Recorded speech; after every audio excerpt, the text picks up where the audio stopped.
Tonight, praise, honor, and humility.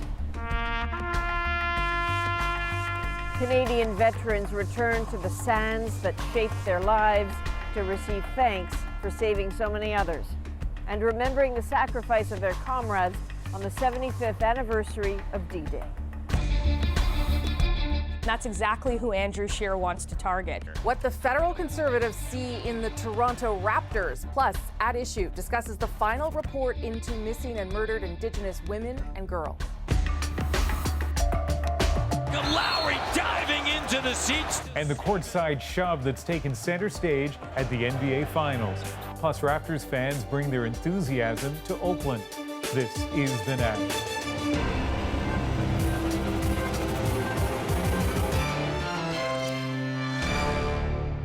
This house stands on the shore of Juno Beach, France, but it is named for those who liberated the area 75 years ago today. La Maison des Canadiens, Canada House, was one of the first buildings taken on D-Day, the 1944 campaign to free Europe from the Nazi rule. And that is where we are tonight, just one of the places where the sacrifice of those soldiers was venerated on this day, a day when, incredibly, some of those who charged onto this beach as young, scared men were able to return. Where in war, they tried so hard not to be seen, not to be targets, today they were openly recognized. On these Normandy beaches, several ceremonies today. At Juno Beach, one Canadian and one international. On Omaha Beach, an American one. And all of them, courage was praised, and the 4,400 Allied lives lost on D-Day were honored. For those who survived and were here again, one message. Our debt to you is everlasting. We know what we owe to you veterans, our freedom. On behalf of my nation, I just want to say thank you.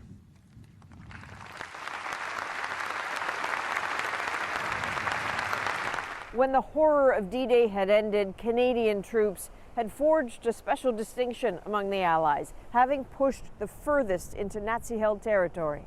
Nala Ayed shows us the emotional thank you at today's Canadian ceremony. In what was once hostile terrain, they're confronted with admiration, crowded with reverence. But just like back then, they stormed Juno Beach as heroes. It was incredible that they're here now and what they did. Incredible. For a brief time, their lives once again intersect with this place on a historic occasion. This one only recalls the hostile reception on D-Day. One carnation for every Canadian life that ended on just that one day. Wreaths of roses on the beach where they fell. But the somber notes made way for tears of inspiration. Without any weapons save a knife, a fork, and a spoon, Norman Kirby ran across the beach towards the enemy. He was just 19 years old.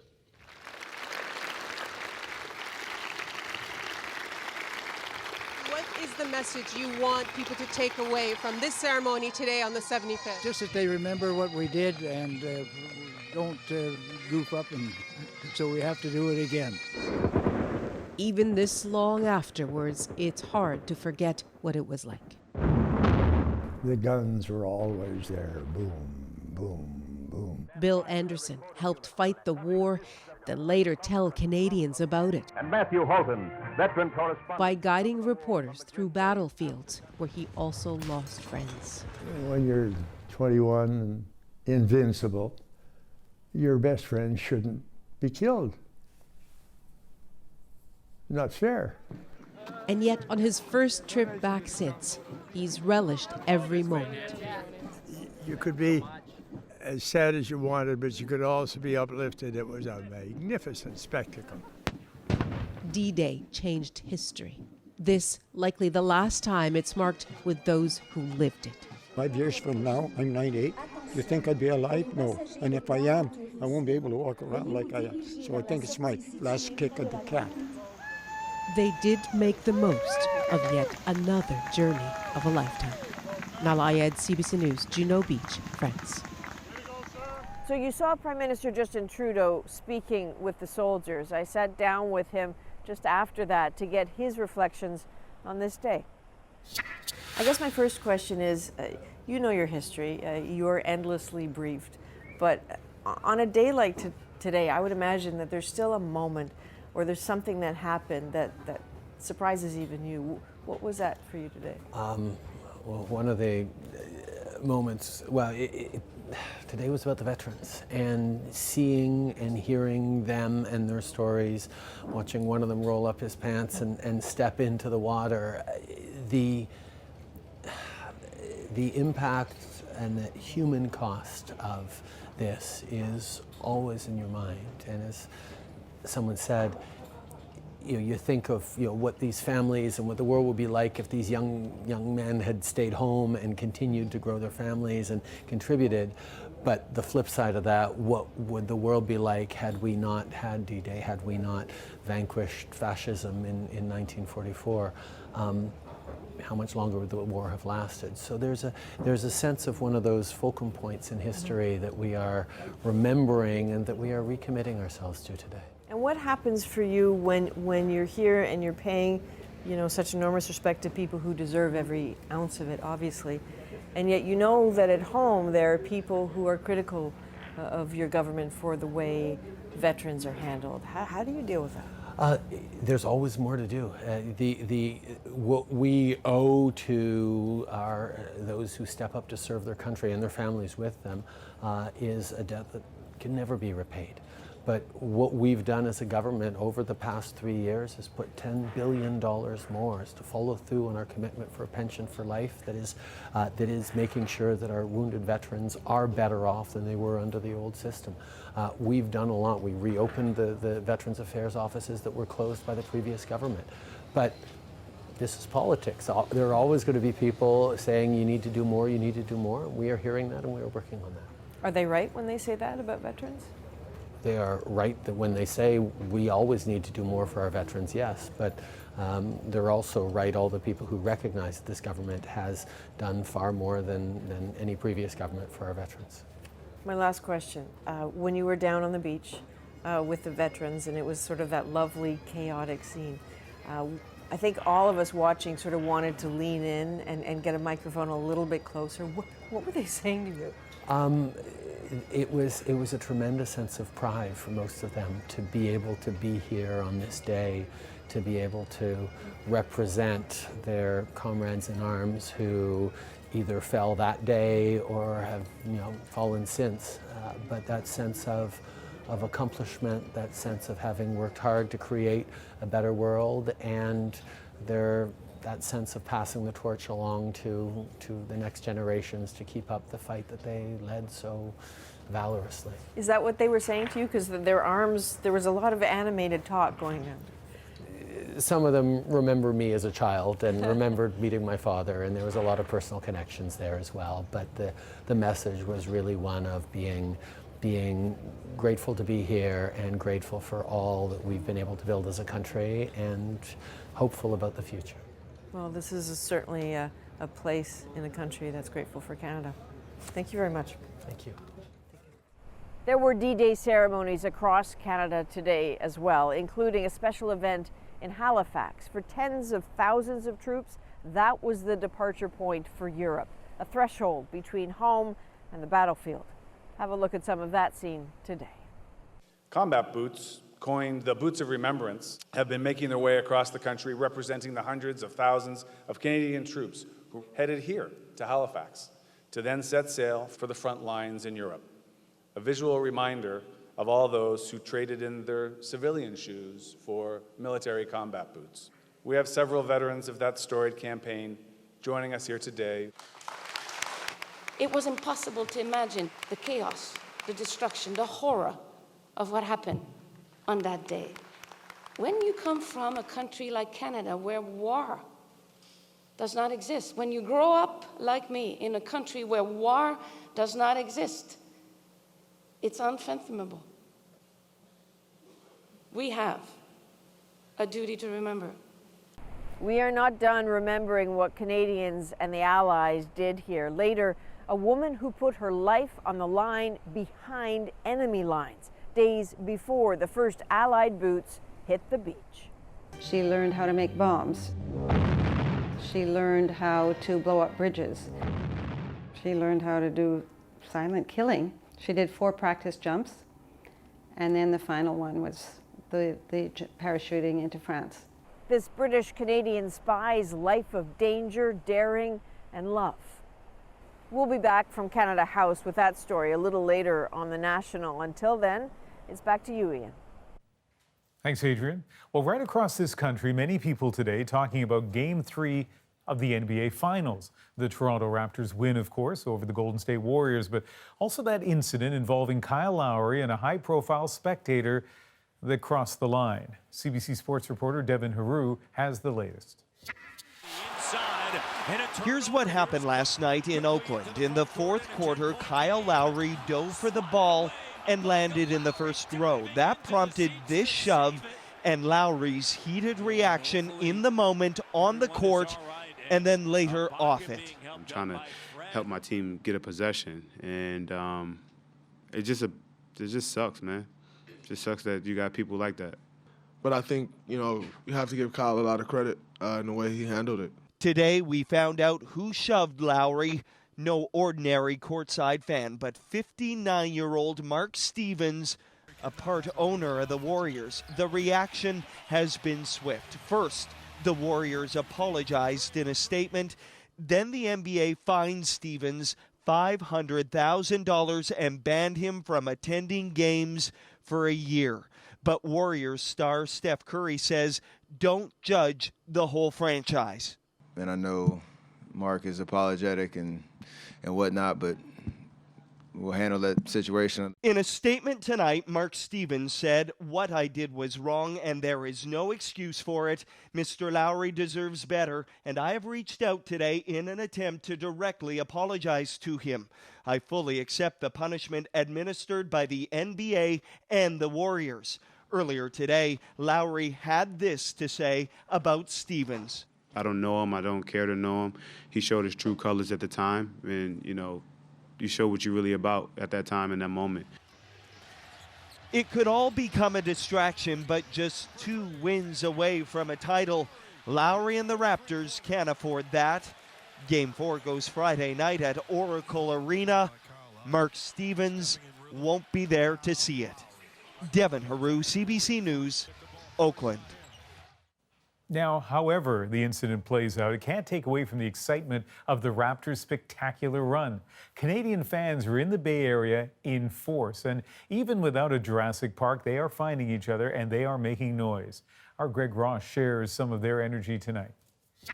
Hey, man, that's super. Slowly but surely, Raptors fans trickled into Rincon Park in downtown San Francisco. Their meeting place, the base of an iconic bridge. Do you know what that bridge is right there? Toronto's newest property in Oakland. It's actually the Bay Bridge, which connects San Francisco to Oakland. It's also featured prominently in the Golden State Warriors logo. But these fans say now it has a new name. Jurassic Bridge. They made sure that everyone knew where they were from. Our home and native land. And the country is well represented here in the Bay Area with Canadian fans from coast to coast. Toronto, meet Alberta. Let's go. What's going on? Ricky, let's Stanley. go. Finds Van Vliet. Torontonians all too happy to share their team with the rest of the country. You know what? It's not Toronto's team, it's Canada's team. We the North. Let's go! Let's go! How about that? Oh, I love it. It's what better way to unite a country than follow behind the Raptors. It's exciting. These fans also showcase Canada's diversity. I think it's the most beautiful thing that Canada is encompassing of so many nations, so many people. Mainly about how the Raptors have all brought us together. Look at the diversity just in this small sample of 40 people, 30 people, Let's go Raptors! All of them hoping to witness something special. Let's go Raptors! be able to bring my kids to watch this history-making time for the Raptors is incredible. What was your favorite part about that game yesterday? Well, Raptors winning, because it's like the first time in history they've ever made it to the finals. Wow. He says his favorite moment was the Raptors winning. Do you guys agree with that? Gasol from downtown. And they hope the Raptors can win 2 more and take their first ever NBA championship. Greg Ross, CBC News, San Francisco. Now, with the country captivated by the Raptors' playoff run, advertisers are sure to notice. And it turns out that includes a federal political party. The Conservatives see an opportunity in the team's popularity. Katie Simpson looks at the strategy. Looking for Kawhi Thompson. 10 million Canadians watched at least some of Sunday's Game 2, making it the most watched NBA broadcast in Canadian history. The Raptors lost, but a political team sees the night as a win. Every day, families in this neighborhood work hard. The Conservatives purchased a single ad, and as the lone political spot to air in the game, the ad buy and the ad itself say a lot about the state of the party. For clients to associate their brands with a product like this is just a premium placement and an amazing exposure for them. Conservative sources say the 30-second ad cost between $50,000 and $80,000. The party purchased NBA playoff space well before the Raptors hit the finals, stealing an idea from the 2015 Liberal campaign, which did the same with the Toronto Blue Jays. There's no question that the Conservatives are well endowed when it comes to their finances. In the first 3 months of this year, the Conservatives raised over $8 million, more than double the $3.9 million the Liberals collected, and well ahead of the NDP's $1.2 million. The Raptors generally have an audience that is very much 905 based, very much immigrant based, and that's exactly who Andrew Scheer wants to target. The party believes getting the leader in front of an audience like that is huge. Senior Conservatives will quietly acknowledge Scheer has a name recognition problem. It's something that all opposition leaders and opposing parties have to look at, and how they get their name out, get their message out. I'm Andrew Scheer. The Get to Know You ad was shot in front of Scheer's Ottawa childhood home as a way to make him relatable as a suburban dad with working class roots. A push that will become stronger in the months to come, long after the Raptors finish their season. Katie Simpson, CBC News, Ottawa. Here's some other stories we're following tonight on The National. The BC Supreme Court says an extradition hearing will begin next year for Huawei executive Meng Wanzhou. The court has accepted a proposal by Meng's defense team to start her hearing January 20th, more than a year after her arrest. Meng was detained at the request of the U.S. on allegations she and Huawei violated trade sanctions with Iran. In accordance with Canadian law, the allegations against Ms. Meng do not constitute a crime. Her lawyers say a quick hearing would be in the public and national interest. And an update on a story we told you about last night. Work has been put on hold on a controversial road project in central Saskatchewan. A coalition of First Nations said the road was putting Indigenous artifacts at risk. Construction was set to begin on Monday, but the municipality says it will take until the end of June to decide the best way to move forward. Ahead tonight, Rosie will be here with At Issue. First, though, Doug Ford's extra long summer break after a tumultuous year as Ontario's premier. Plus, a small town says thank you to a D-Day veteran by bringing the parade right to his doorstep.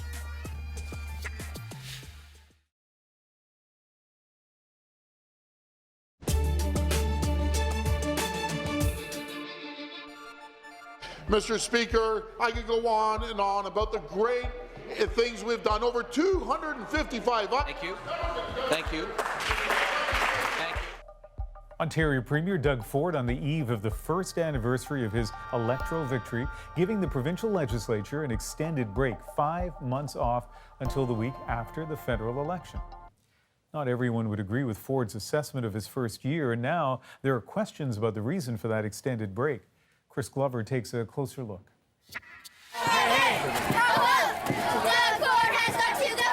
This has become common in Toronto. Anger in the streets over Premier Doug Ford.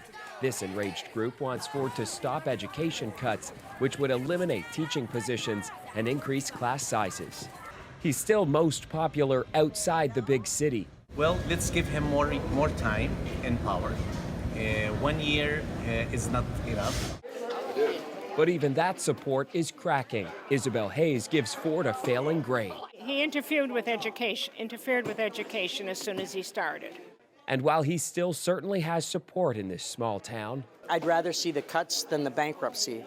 At this euchre tournament, parallels to the deeply polarizing American president were clear. Well, I think Mr. Ford is another Trump, and he's making a lot of enemies.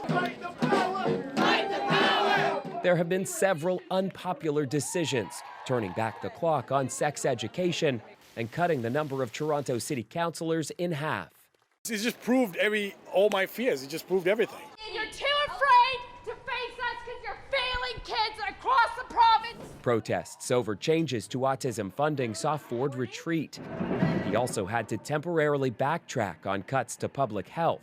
All of it has led to a deep slide in the polls and fueled concerns he's hurting the federal Conservatives in a critical battleground. The Conservatives, if they're having one province where they're not doing as well as maybe they would like to and as they need to, it is in Ontario. Ford's opposition has seized on the decision to extend the summer break. Either Mr. Ford wants to be available to campaign for Andrew Scheer, or Andrew Scheer's asking Doug Ford to hide under a rock during the federal campaign. One or the other. So perhaps a pause in the Ontario shakeup, but a brief one. And with the federal election just a few months away, the stakes couldn't be higher. Chris Glover, CBC News, Toronto. At Issue is up next on The National. Tonight, we'll look at the political reaction to the final report out of the missing and murdered Indigenous women and girls inquiry. Chantal, Andrew, and Tanya Talaga are all here tonight. We will be back right after the break.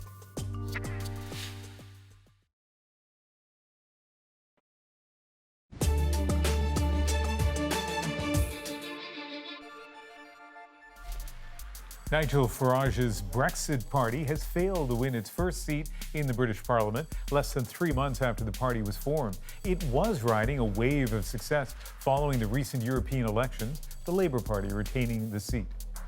Indigenous peoples are disproportionately impacted by the toxic byproducts, the hazardous substances and wastes. And a UN envoy says Canada has to do a better job protecting Indigenous people from toxic chemicals and hazardous waste. The envoy visiting a number of communities, including the Grassy Narrows First Nation.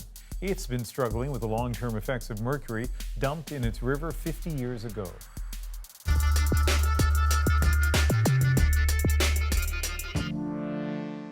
We must continue to decolonize our existing structures.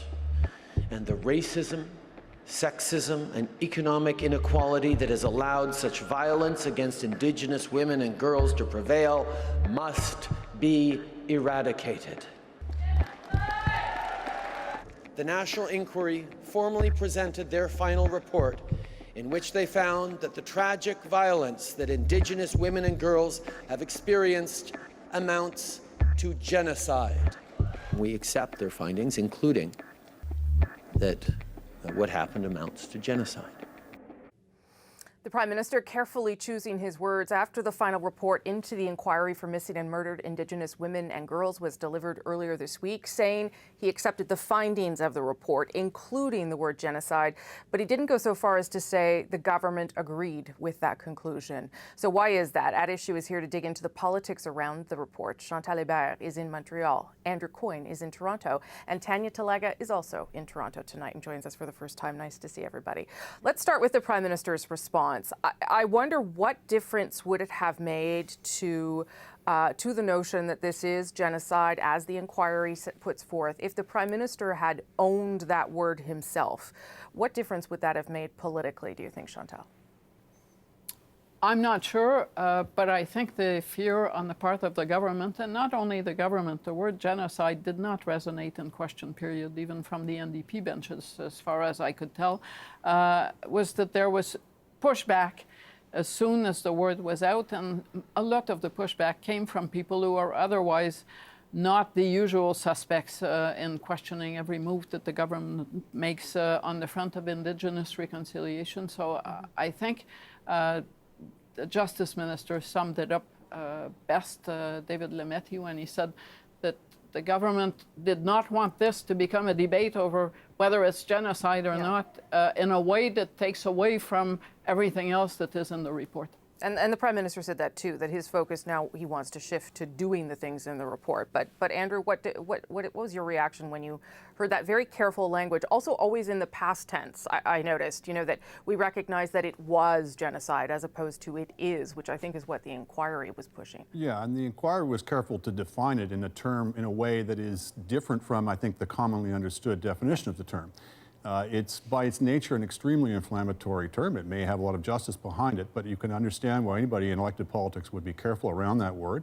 They'd be careful because it has some legal and international implications. They'd be careful because they're trying, I think, to build consensus around action on this.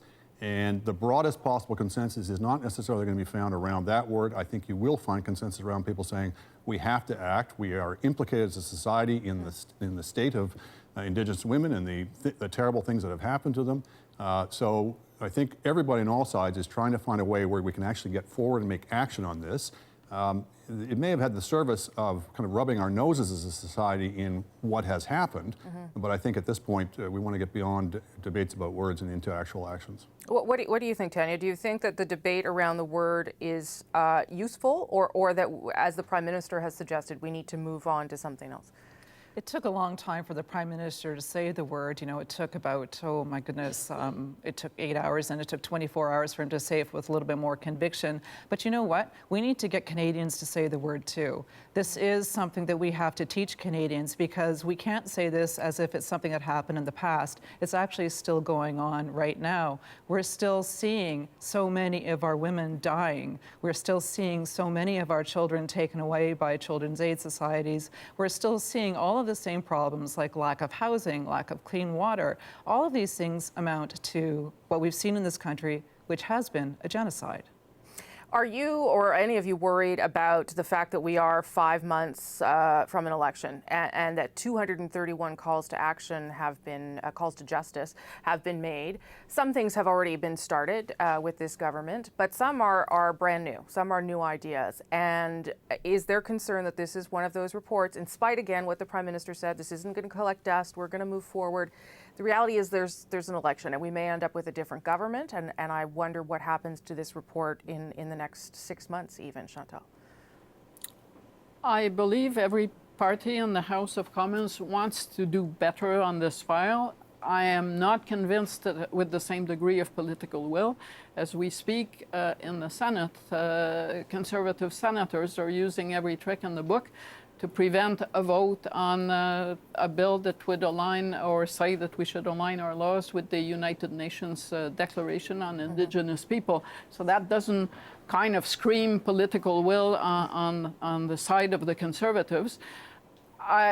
No, regardless of the outcome of the election, I have never seen a commission of any kind come up with any number of recommendations, and those recommendations being treated as they were tables brought down from the mountain. I expect any government to pick and choose.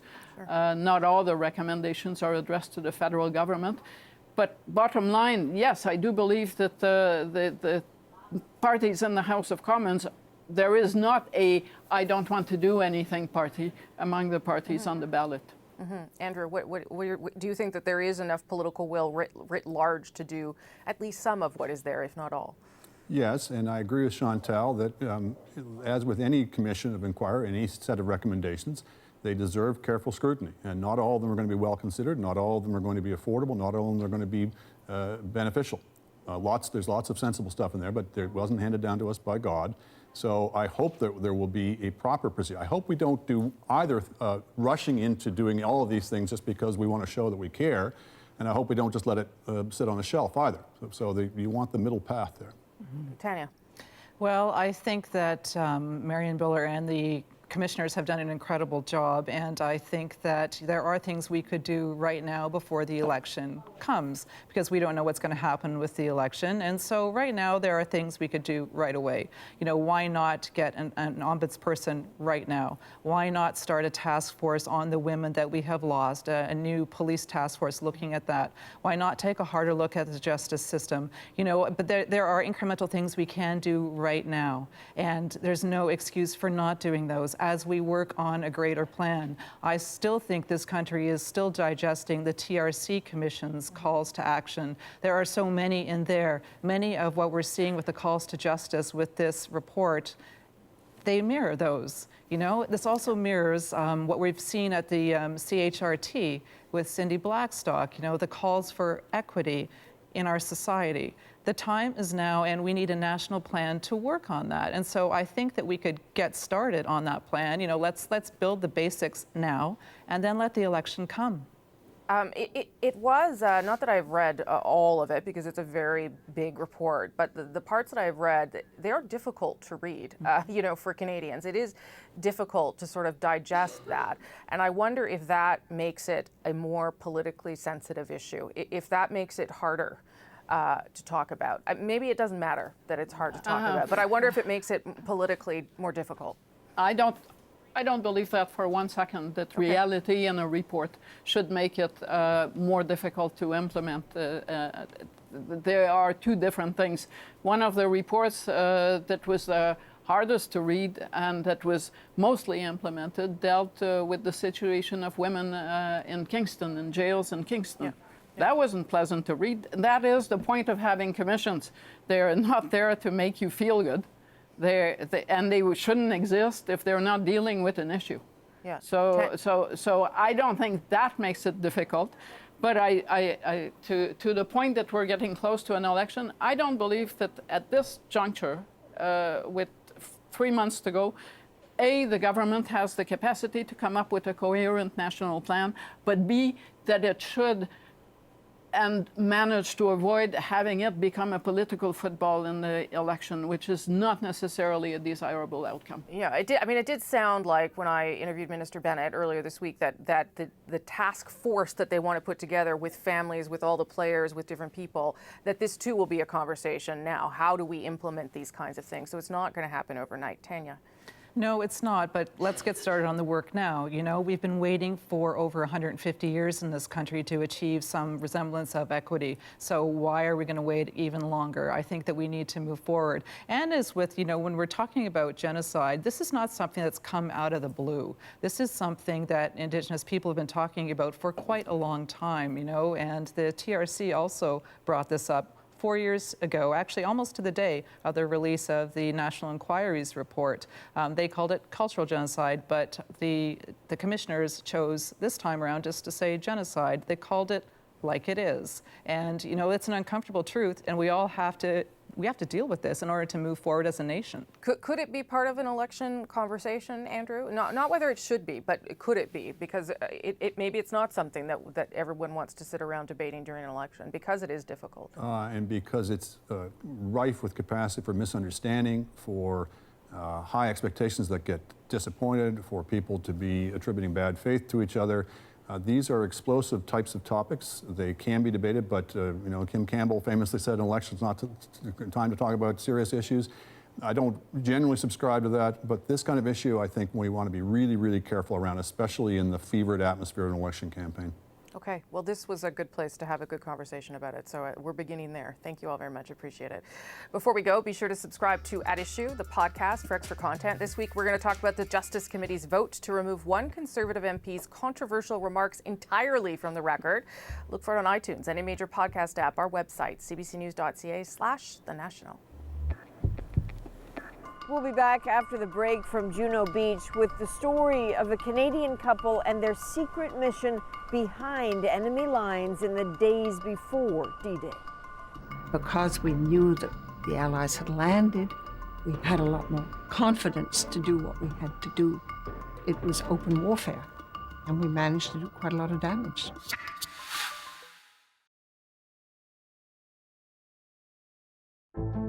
I'm Jamie Poisson. Tomorrow morning on Front Burner, As UK PM Theresa May steps down as Tory leader, I speak with the CBC's Margaret Evans about what's at stake for the party, Brexit, and the United Kingdom. You can download Front Burner wherever you get your podcasts.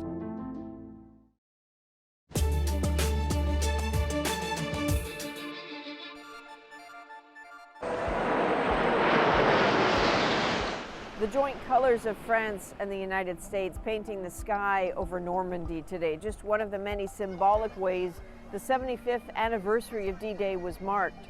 With them, some very personal thanks from leaders and citizens alike to the dozens of D-Day veterans who are here. Among the Allied forces on D-Day were the paratroopers, dropped from the skies behind enemy lines, but they were not the first. Days before June 6th, a smaller group had jumped onto French soil. Nala Ayed looks at one extraordinary woman on a crucial mission. In those moments suspended between sky and war, even in such numbers, and mixed in with the courage, there would have been moments of private anguish and countless lumps in the throat. So imagine taking the same leap days, even months earlier, with just one or two others behind enemy lines. Sonia d'Artois jumped 2 weeks after her 20th birthday, 9 days before D-Day. British, but raised partly in France, she was fluent in French. She would also later become Canadian, but first came the riskiest assignment of her life. She spoke about it for a documentary back in 2002. We always did hear the rumors. So-and-so jumped in 2 days ago and he was shot upon landing. And we'd hear it. We weren't supposed to, but we would. Her code name was Agent Blanche. Once she landed in German-occupied France, her identity was Suzanne Bonvie. But she was a British agent, a courier, and an explosives expert. Her main task? To quietly help the French resistance to sabotage German efforts. This was the job that we were there to do, and you just did the best you could. The reason for it was to harass the Germans and try and break up their lines of communication and their troop movements and just obstruct them as much as possible. She was one of the youngest of some 3,000 exceptional women who became agents of the Special Operations Executive, only later memorialized, though they were integral to the Allied plan to win Europe's gravest war. The SOE was Winston Churchill's idea, meant to, quote, set Europe ablaze. And by 1944, thousands of agents were helping the resistance inside enemy territory. Headquarters in plain sight at Baker Street in the heart of London. Among its recruits, it soon became clear women were best suited for the task. Women could travel more freely, and they could be couriers, they could be radio officers, or indeed weapons officers, and this is what they did, and they were very courageous, but they could travel more easily in occupied France than men. Their exploits depicted in a 1947 film starring a real-life SOE agent, Jacqueline Nairn. It gives some sense of what Sonia d'Artois went through to prepare. She learned how to handle explosives. She learned how to make bombs. She learned how to blow up bridges. She learned how to do silent killing. She did 4 practice jumps, and then the final one was the parachuting into France. 75 years after she made that jump also marks 75 years since her wedding to one Guy d'Artois, a French-Canadian member of the SOE, whom she married just before they were deployed to France. She was a rabble-rouser. They were Nadia Murdoch's parents. This is the scarf that he wore. Her father, a war hero in his own right. Their superiors were concerned they'd give up secrets if they were captured and tortured in front of each other. So they were supposed to go on a mission together, and because they got married, they split them up. And my father was sent to one area of France and my mother a completely different area. They each did their part, and then D-Day came. And with the parachutes raining down on Normandy, they were no longer alone. Because we knew that the Allies had landed, we had a lot more confidence to do what we had to do. It was open warfare, and we managed to do quite a lot of damage. Never before had so many women been, so closely involved in one of the great operations of a major war, and their support for the D-Day landings in advance of them and after them was enormous. D'Artois was lucky to avoid capture, but she almost had her head shaved to mark her as a collaborator. She was saved by colleagues who vouched for her. After the war, she moved to Canada with her husband, raised a family, preferring to stay out of the limelight. I've never seen it. That was taken right after. Yet 75 years later, back in France, she is front and center. The devil may care streak in her veins. That secret life now shared with all those who've come to remember. To see all this now, for her daughter, just overwhelming. It's very moving, it's very touching, and it's, we all feel so much pride, and it's emotional. It's a big moment for all of us. Yeah. Sonia D'Artois, the daring, gutsy agent that her family only knew as a loving mother and grandmother.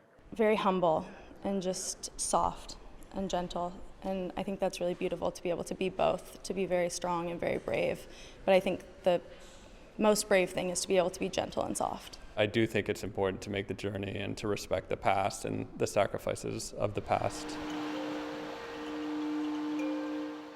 On the beaches, where all those young men landed in her footsteps, her memory lives on. Nala Ayed, CBC News, Normandy, France.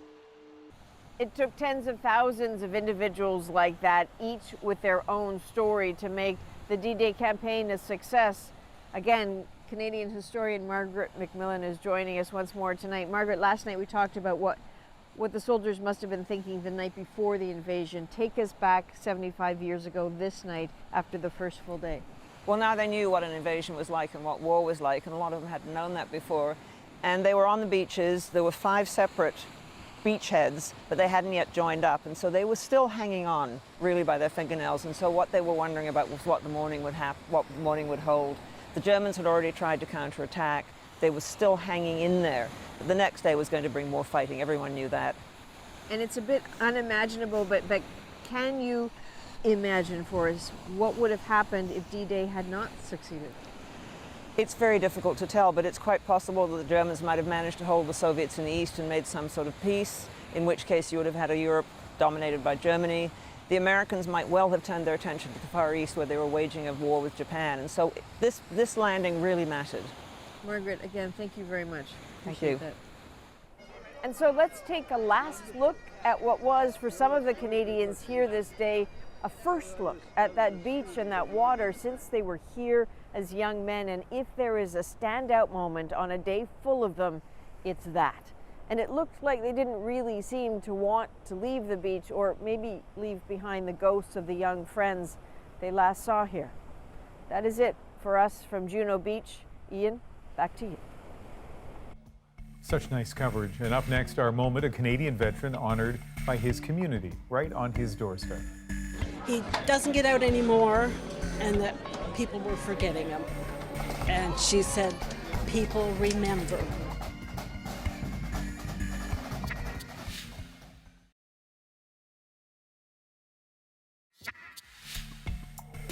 This is Fred Barnard, a veteran who fought in the Second World War. He's now 98 years old.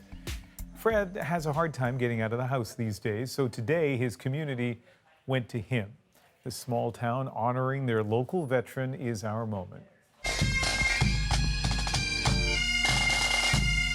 Oh, am I? 98. It's overpowering. I knew this was happening because Tish told me ahead of time, but you just figure a few people are going to show up, you know, like neighbors and that. But when I looked out the door, it brought tears to my eyes. It really did. He said to me a number of times over the last few weeks, very humbly, I wonder if people know what I did. I wonder if people will remember. And we took that as an opportunity to say, all right, we need to let you know that people remember and people thank you for what you've done. My dad's still here now. He's 98, and I just thank my lucky stars that he came home and my parents got married. I wondered what could match all the coverage we saw from France from Adrian, but that certainly does it. He wondered if people remembered, and they certainly do. And it's something I guess we can all do, not just on June 6th in Canada, but as many days following this as we want. That is the national for June 6th, this anniversary of D-Day. Good night.